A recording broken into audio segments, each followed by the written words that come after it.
मिलेगा मिलेगा न्याय मिलेगा। ये भाई है, ये भाई जिस अंधों पर गोली उठा करके शादियां में खुशी खुशी ले गया था, उसी को आज अपने घरों से अर्थी उठाना पड़ा है। देख लीजिए। नहीं चाची नहीं, हम ही आप लोग करते हैं।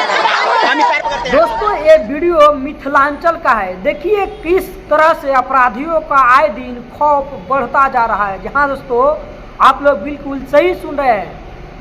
और किस तरह से बहन के शादी के ठीक एक दिन पहले अपराधियों ने भाई का गोलियों से छली कर देता है। जहाँ दोस्तों आखिर आए दिन दुनिया कहाँ से कहाँ जा रही है।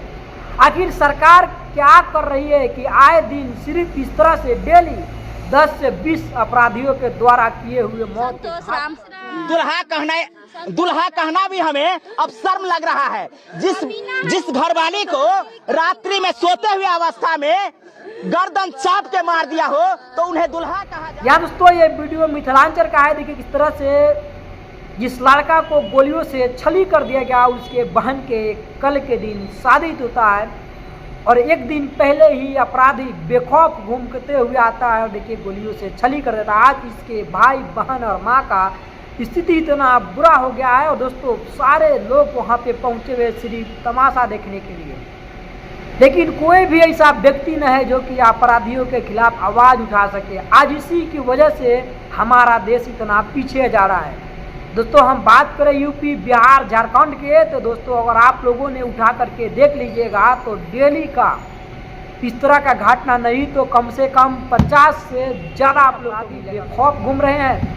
किसी को भी जब चाहे जहाँ चाहे दिन दहाड़े लोग गोलियों से भून दे रहा है। आप लोग लाइव देख रहे हो दोस्तों वीडियो को किस तरह से इस महिला का रो करके बुरा हाल हो रहा है। अपने बेटे के जिंदगी का भीख मांग रही है और इसके बहन सबको देखिए आज सबका हाल क्या है। दोस्तों अगर आप लोग इस बेखौफ अपराधियों के बारे में क्या राय है आप लोग कमेंट बॉक्स में जरूर कीजिएगा। दोस्तों वीडियो देखने के बाद तो आपको भी आँख में नमी से छा गया होगा कि आखिर आपका भी परिवार है और आप आज भी नहीं संभलते हैं तो अगला बारी आपका भी आ सकता है।